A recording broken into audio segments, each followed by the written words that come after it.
We're in a series during the summer in the book of Psalms, and we're going to be taking one of our favorite Psalms each week during the summer series. Next fall, we're going to be beginning a series in the book of Ephesians. Super excited about that. We're going to be going through the whole book of Ephesians starting when we all kind of come back in the fall. 8 weeks in this series, though, and today we're looking at Psalm 24. Last week we looked at Psalm 16. Let me read it for us together, and then we will dig into it. King David writes this: "The earth is the Lord's, and the fullness thereof, the world and those who dwell therein. For he has founded it upon the seas and established it upon the rivers. Who shall ascend the hill of the Lord?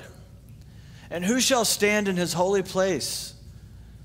He who has clean hands and a pure heart, who does not lift up his soul to what is false and does not swear deceitfully. He will receive blessing from the Lord and righteousness from the God of his salvation. Such is the generation of those who seek him, who seek the face of the God of Jacob. Lift up your heads, O gates, and be lifted up, O ancient doors, that the King of glory may come in. Who is this King of glory? The Lord, strong and mighty, the Lord, mighty in battle. Lift up your heads, O gates. Lift them up, O ancient doors, and that the King of glory may come in. Who is this King of glory? The Lord of hosts. He is the King of glory." This is the word of the Lord. Thanks be to God. So our goal for this series is that God's word, and specifically the Psalms, would become a regular and routine part of our life, that it would be one of the patterns or the rhythms that are shaping us and forming us. Because whatever you do in repetition forms you and shapes you. The rhythms of your life, the things that you repeat over and over and over again, these are the things that form us and shape us and make us. And so the Psalms are so powerful in that force. And the reason that I love them so much is that King David is a man who is so intense on the one hand. He's a man's man in so many ways. He's king, literally. He's a warrior on the other hand, but he is poetic, and he is an artist, and he is a musician, and he brings this emotional passion even as he's dealing with very difficult things. He doesn't avoid honest feelings and taking his heart to God no matter what he's going through. Now, you probably won't admit it in church, but what happens to somebody when they buy a Powerball ticket? I'm not going to have you raise your hand, but I have bought a Powerball ticket before. But what happens to anybody or to yourself when you buy a Powerball ticket? You immediately start thinking of all the things you're going to do with the money that you're going to win, right? I mean, you start making a plan. I've done it like 3 times, and in each instance, I'm like thinking, if I get this money, these are the type of things that I'll do, and I'm going to give some to charity. I'm going to give some. I've even told Carson, I bought a Powerball ticket. I'm like, I'm going to give you $1 million if I win, and he's like, "You are?" And I'm like, "Absolutely, I'm going to give you at least $1 million, maybe more." I mean, we've been together like 19 years. I told him this, and I go. He goes like, "Man, thank you. That's amazing." And I go, "But you would do the same, right?" And he was like, "I don't know, man. I don't know." So pray for him in his heart. You start to have all these visions and ideas of what you'll do with all this money, but I did a little research this week, and this is the reality. You are more likely to be killed by a tipped-over vending machine than you are to win the lottery, statistically.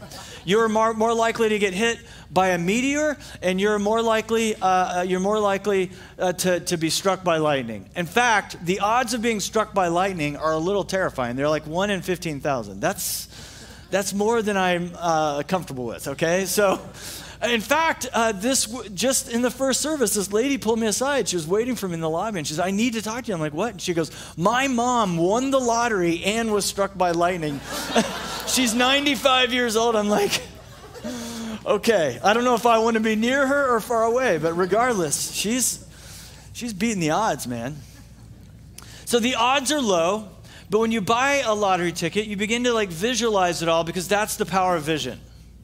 That's the power of vision. And your vision, nothing matters more in terms of vision and what you think about, what let your imagination go to, than your vision of who God is. This is the most powerful force there is. What is your vision of God? What is your view of the Lord? In John Calvin's amazing The Institutes for the Christian Religion, he says true wisdom is to have knowledge of God and knowledge of ourselves, and they're both very important. He goes on to say, we cannot have true self-knowledge until we have contemplated the face of God, and after such contemplation, only then can we truly understand ourselves, and vice versa. What is your view of God? Some people's vision of God is that there is no God, of course. Or if there is a God, that God is not knowable. All-powerful, perhaps, but yet uncaring. Or all-caring on the one hand, and yet not all-powerful. There is the permissive God. The happiness is the truth God. There is a belief that God is aloof, that he doesn't care, that he started this universe like a clock and wound it up and just let it go. And there is a capricious God that people believe in.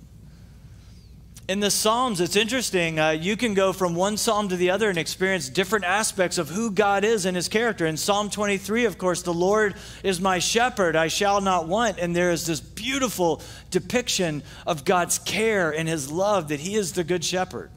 It's beautiful. On the one hand, the intimacy of God, the nearness of God. And yet in Psalm 24, where we turn today, we turn to one that magnifies and clarifies the holiness of God and the sovereignty of God. And so today we're looking at three things: that our God is a sovereign king, that he is the holy king, and that he is the victorious king. But first, the sovereign king. It says in verses 1 through 2, we just read, the earth is the Lord's and the fullness thereof, the world and those who dwell therein.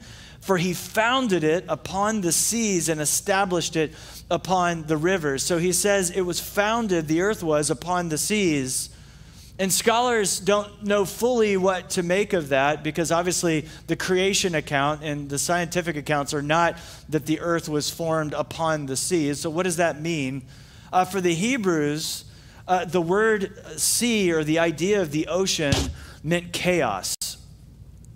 And so most theologians and most commentators would say that when David is saying that it was founded upon the seas, that what God is saying is that he is the God of order, the one that brings order out of chaos. That's a good word. That the Lord and his sovereignty and his power is the one that is bringing order and good things out of the chaos that exists in the world. That where there was nothing, there is now something, and where there is disorder, there's now order. And this is the Lord's will globally, writ large, but also for your own life. If we're honest, though, most of us go through our day to day with the mindset and the view that our problems are really big, and that the people in our life, if they're enemies, are really big, or the people that we are close to and really love, that their needs and their problems are really big. If you're a parent, I've been told you're only as happy as your unhappiest child. What a horrible idea, my gosh. Like, somebody told me that when I was a young parent. I'm like, man, I hope that isn't true. But there's a truth in that, because you're carrying the weight of those you love, right? And so the reality is most of us are living our lives in such a way that our problems seem huge. The people and the needs of our people that we love seem huge in our lives. But when we live that way, we're also in a sense minimizing God. And God is becoming smaller in our minds and hearts as all these problems are getting magnified and getting bigger and bigger and bigger. We look at the problems of the world and they seem big. Displaced refugees, war in Ukraine, mass shootings, economic downturn, COVID, political division. These are big. They're not to be diminished. Those are real problems. You look at the problems in your personal life, your life, broken relationships, financial stress, marital stress, the challenges of being single, mental health, physical health. Those are big. Those are real. But the question is this: are we seeing the people in our life and their needs and the problems in our life? Are we seeing God through the lens of people and problems? Or are we seeing the problems and the people in our lives through the lens of God? What is the first thing that is hitting our vision, right? And so I can barely see right now without my glasses. But like, let's imagine like this is God. This is my vision of who the Lord is. If this is these are the lenses through which I'm seeing people and problems, or am I beginning with people and problems? And so often, it doesn't matter who you are. We all have a tendency to do this. We're elevating people and problems, and we're minimizing the power and the sovereignty of who our God is. Right? Do you agree? I think that's true for all of us. And while people are not insignificant and they're image bearers, nothing should matter more to us than God, than the people in our lives. But we must begin with our vision of who God is. Abraham Kuyper is a well-known theologian from church history, a statesman.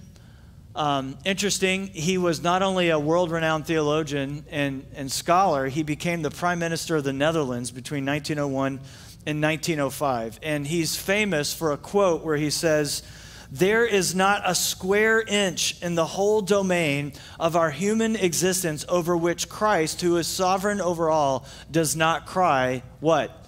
"Mine. That's mine."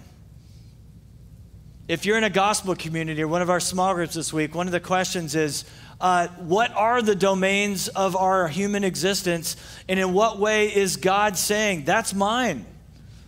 That's a fun conversation. In what way is God the sovereign Lord over the arts?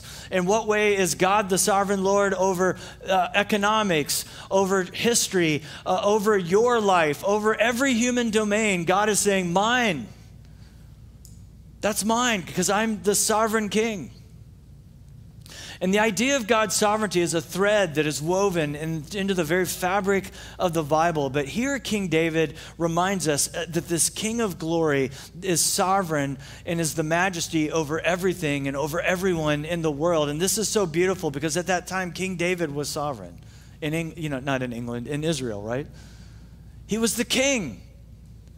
He had amazing sovereignty, amazing power, and yet he had a faith to see, a lens through which to see, my sovereignty is limited, my power is limited, but there is one who's the King of glory.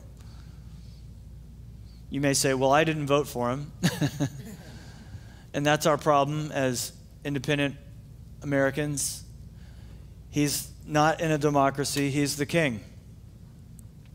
When Paul addressed the Greeks in Athens, there's this great part in the book of Acts where Paul, the great preacher, came to them, and he noticed that they had this huge altar to a lot of the gods of their country and their city. And there was even an altar to the unknown God.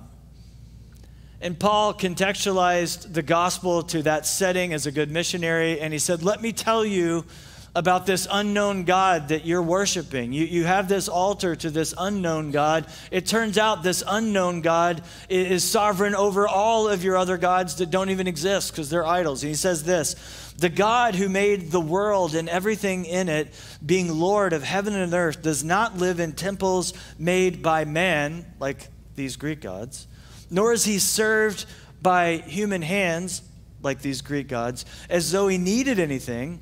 Again, since he himself gives to all mankind life and breath and everything, and he made from one man every nation of mankind to live on all the face of the earth, having determined allotted periods and the boundaries of their dwelling, that they should seek God and perhaps feel their way towards him and find him. Yet he is actually not far off from each one of us, for in him we live and we move and we have our being. Man, Paul is saying, we minimize God, but God is so far holier and more sovereign than we realize.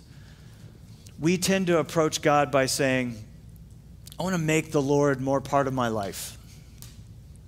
This year, one of my priorities is is to have God be more important. I'm going to include God more and more in my life. And that sounds good on its face, but do you see how wrong-headed that is in another way? Like, God is not a priority just to put among other priorities. He's saying, I'm king. I must be preeminent in all things. I need to be first. And it's for our good that he is. The more he is lifted up, the higher he gets, and his majesty and his glory becomes more preeminent in our life and becomes first, and life begins to be better for us and make more sense, because this is why and how we were created. We don't place God in our story. He puts us in his story. He is our king. He is our king of glory. Next, we see that he's the holy king. In verses 3 through 6, begins with some questions. Who shall ascend the hill of the Lord? And who will stand in his holy place? David is basically asking, who deserves blessing? Who is deserving of God's blessing? The word for clean, the answer is from the psalmist, the person who has clean hands, external, and a pure heart. He is the one who deserves salvation. He is the one that deserves righteousness, it says. And the word for clean is also translated as innocent. The person who has clean hands is the person who has actions towards others that are clean, but also has a pure heart, which is perfect motives towards other people, that loves God with their heart, soul, mind, and strength, and their neighbor as themselves. And as we hear this, your reaction should be what? None of us are going to stand. None of us can stand. None of us can go to the holy hill. None of us can be considered righteous. None of us will cut it. No one. Who has clean hands? Who has perfect actions? And even harder, my goodness, it's bad enough to have good actions. Perfect motives, innocent motives for love for God and love for neighbor. Who has this? And even though this was written well before Jesus, looking at the sovereignty of God and the way he has organized the Bible, this is meaning us to reflect on it is the Messiah. The answer is there is a King of glory. It's the coming one. It's the Son of David who would come, Jesus himself. He is the one. He is the one who has clean hands and a pure heart. Jesus is. God is holy, set apart, altogether righteous, and he's calling us to be holy as well. Most commentators believe that as David is writing this, he has a particular historical event in his mind as he's writing, and most of them think it's from what took place in 2 Samuel 6. And you guys all know what that is, right? Just kidding. It's where David gathered his chosen men, 30,000, to bring the Ark of the Covenant of God back to Jerusalem, which had earlier fallen into the hands of the Philistines, and now since has been returned, but not to its rightful place in Jerusalem. So let's talk about the Ark of the Covenant for just a minute. The Ark of the Covenant was the place within the Holy of Holies, first in the tabernacle, which is the tent, right, of meeting when they were in the wilderness, and then later the temple itself in Jerusalem when it was established, where the presence of God would reside in this gold box, in a sense. It resided symbolically and was kept in the Holy of Holies in the tabernacle and later the temple. And let me read from Hebrews 9, where the author of Hebrews gives a great description of the Ark of the Covenant. It says, "For a tent was prepared," the tabernacle, the first section in which there was a lampstand and the table and the bread of presence. It's called the holy place.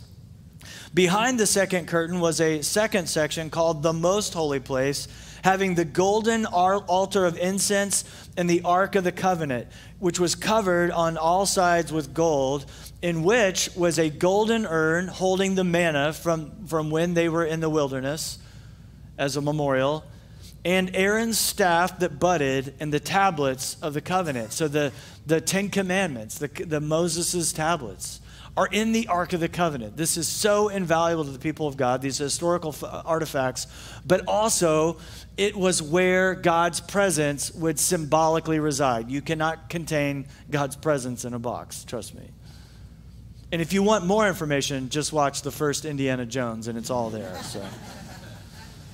Only the high priest, the Levites, were allowed to be in the presence of God on very particular days when they were serving in the temple or the tabernacle. And when they would go into the Holy of Holies, they would go with fear and trembling, and oftentimes with a rope tied around them in case they died and no one else was going to go in there, and they'd have to drag them out.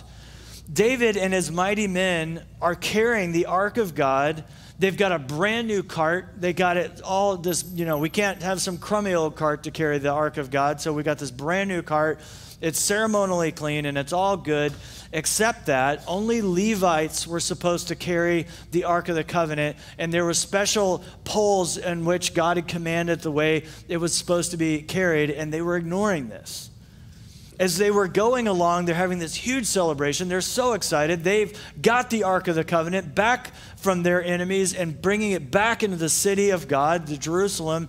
But as they're marching along, they're singing and they're dancing and all these instruments are playing. But during their travels, the oxen stumbled and the ark was about to fall and hit the ground when a guy named Uzzah reaches out to stop it, and he's struck dead by God. God strikes him dead for touching the Ark of the Covenant. And David's not very excited about that. Let's talk about the victorious king. We're going to get back to Uzzah in just a minute. David was angry with God about Uzzah. And he was scared to bring the ark through the gates and into Jerusalem. I guess so. I guess so. And most scholars believe that this section, verses 7 through 10, is David's recounting of what happened when they brought the ark to the gates of Jerusalem, and they're about to enter the gates of Jerusalem. They knocked on the gates of the city, and the guards at the gate said, "Who is that knocks?" And this army, this procession says, "It's the King of Glory." Can you imagine the power of 30,000 soldiers saying that? "Lift up your heads, O gates, you ancient doors, that the King of Glory may come in." Who is the King of Glory? The Lord, strong and mighty, mighty in battle. Who is the King of Glory? The Lord of hosts, they said, is the King of Glory. David came to know, as we must come to know, that God is holy and that we're not holy. The most righteous person in this room, the most spiritual, the cleanest character, the purest of motives, the person that just is so intently following God's law from a pure heart, falls terribly short of the righteousness of God's requirements. The greatest among you, it's not enough righteousness, it's not enough holiness to climb the hill of the Lord. David was angry at God because of Uzzah, but his anger at God and ours fails to see the holiness of God. While Uzzah's intentions were good, I don't want it to hit the ground, it'll get all dirty. He didn't realize that his own heart was the problem. The dirt was created by God and is not really dirty. His heart was the problem.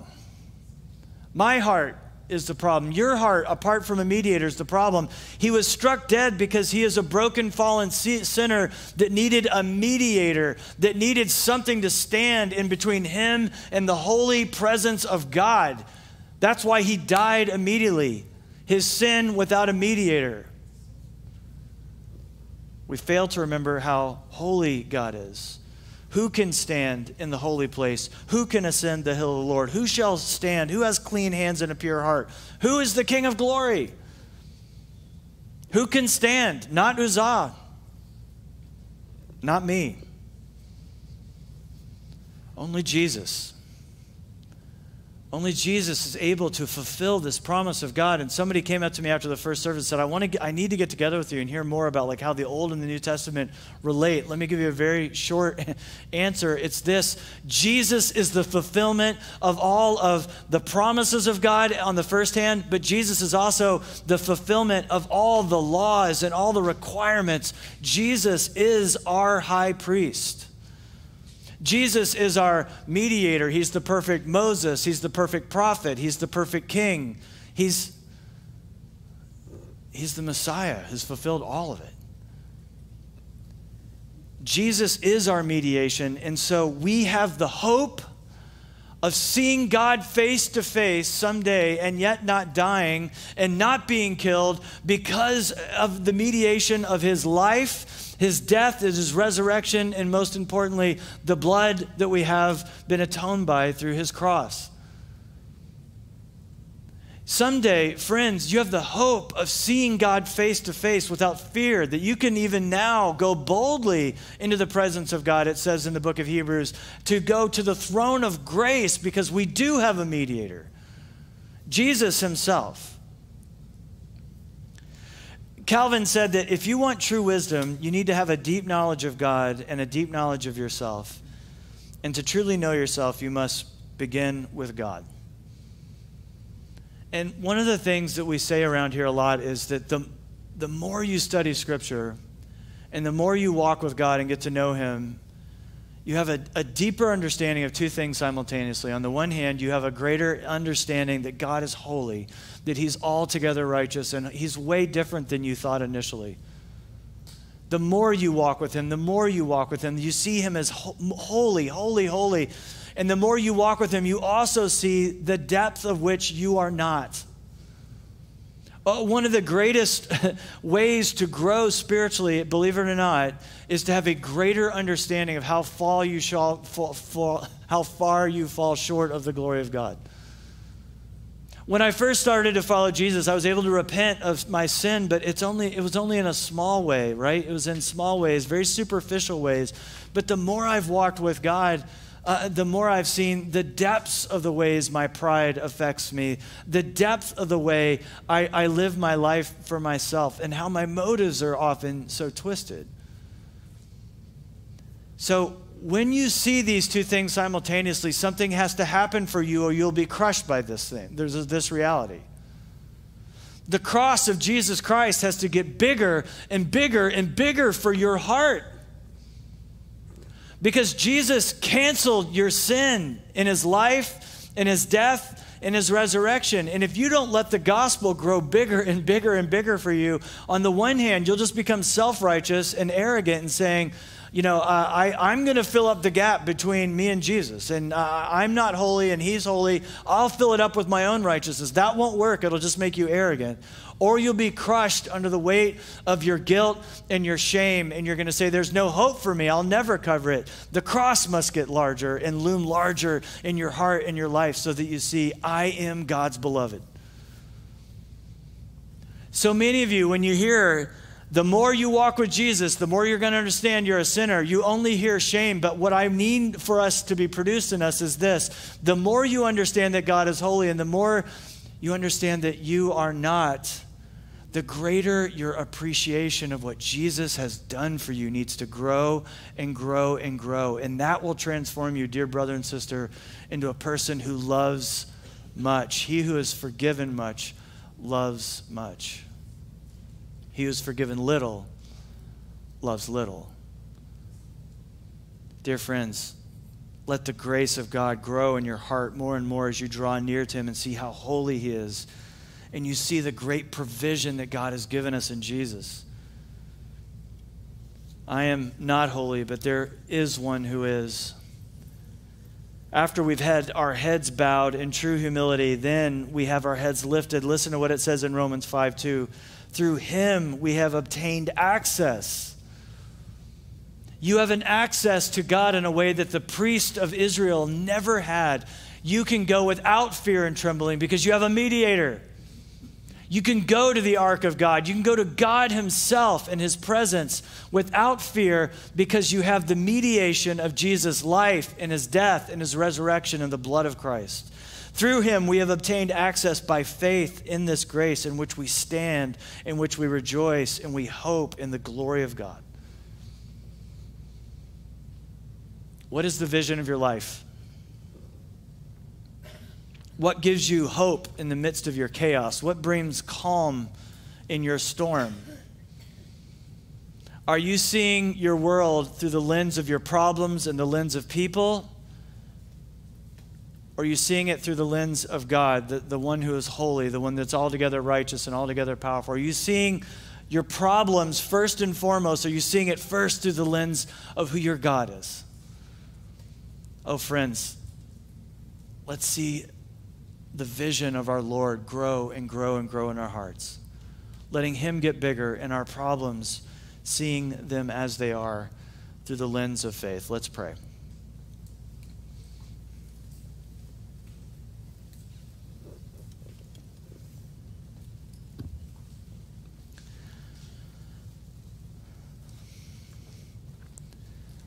Oh Lord, we are so thankful for your Son, who is truly the Holy One of Israel, who is the fulfillment of your laws, the one who can rightfully climb your hill, the one who is able to go into your very presence, being God himself, who is our mediator, who stands at your right hand and brings us to you by his goodness, by our union with him. Oh Lord, help us to celebrate that beautiful reality. And may our vision of you grow and grow and grow, knowing that you are truly more powerful, more holy, and altogether good than we could ever imagine. We pray this in Jesus' powerful name. Amen. Dear friends, on the night the Lord Jesus was betrayed, he took